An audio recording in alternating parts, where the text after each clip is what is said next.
आणखीन काहीच नाही भाऊ. हं, 7-8 टप्प्यात आंदोलनाच्या वेळेस. बर आणखीन पहिला टप्पा सुद्धा सुरू नाही आमचा. बर आपण कधी मीडियाला खोटं नाही बोललो. हं, सगळे लोकशाही मार्गाने होणार आहे. हं, आणखीन काहीच नाही.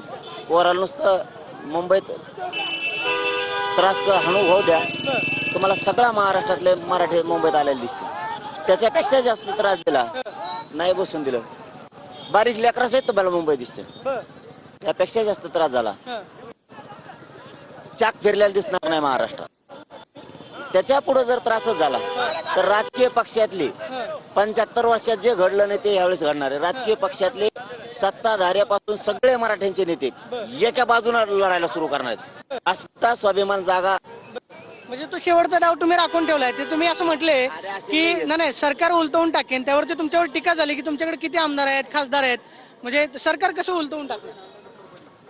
ते मोदी साहेब बरोबर टाकतात. बर कारण इतका जर डाग त्यांनाही लागायला लागला हं, आरक्षण असून, हं. हे चल रे, हं. त्यांनाही डाग लागला. अमित शहा साहेबाला डाग लागायला लागला. तर कोण ऐकत इतके दिवस. हं. चला, आता तुम्ही असं म्हणालात की आंदोलनाचे 7 टप्पे आहेत. कुठल्या टप्प्यात आरक्षणाचा कणका पडणार किंवा आरक्षणाचा करेक्ट कार्यक्रम होणार? मी TV9च्या माध्यमातून मनापासून तळतळीनं हं, विनंती करतो फडणवीस साहेबाला, हं, आणखी संधी तुमच्या हातातून गेली नाही. बर तुम्ही गोरगरिबांच्या लेकराला न्याय द्यायचं काम करा. बर आम्हाला जेलाला टाकायचं आणि गोळ्या घालायच्या भानगडीत आणि याच्यात तुम्ही राहू नका. बर अशी योग्य संधी आली तुम्हाला गोरगरीब मराठ्यांचे मन जिंकायची. मन मन जिंका, मन जिंका आणि मराठ्यांना सगळ्या मराठ्यांची अंमलबजावणी. नाही, मात्र फडणवीस साहेब असं म्हणतायत की कायद्याची लोकशाही चौकट जी आहे ती चौकट ओलांडू नये अशा पद्धतीचं आवाहन तुम्हाला त्यांनी केलेलं आहे. कोणते ओलांडले चौकट?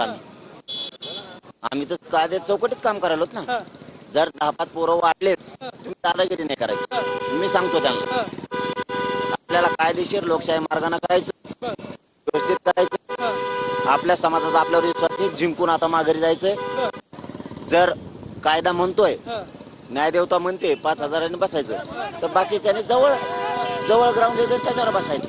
सगळ्यांनी हट्ट धरायचा नाही, तराला लागायचं नाही आणि वेगळं पाऊल कोणी उचलायचं नाही. शांत दादा, संयमी एकीकडे डोकं तुम्ही शांततेचं आवाहन करताय, मात्र दुसरीकडे जे आहे राजकीय भूमिका तुमची काही ठरली आहे का? विशेषतः तुमच्या आंदोलनाचा राजकीय कुणाला भूमिका पडते किंवा ना पडते? शरद पवारांची काय किंवा मी त्याच्यात पडत नाही असल्या याच्यात. मी तुम्हाला क्लिअर सांगतो, ज्या दिवशी आता हे जे झालंय 2 वर्षाचा अन्याय मराठ्यावर, त्याच्यावर मराठा सगळ्या पक्षाला जागा झाला. आता ही शेवटची फाईट आहे जातीच्या हिताची म्हणल्याच्या नंतर. जर आता अंतिम टप्प्यात वाटलंच की लय अन्याय व्हायला लागला, तर एवढाच शब्द सांगतो, एकाही पक्षातला मराठा तुम्हाला पक्षात न दिसता मराठ्यांच्या लढाईच्या मैदानात उतरलेला आता दिसत. उद्या तुम्ही आझाद मैदानावर बसताय, त्याच मराठा आमदार खासदारांना काय आवाहन करताय किंवा काय त्यांच्याशी बोलणं झालं?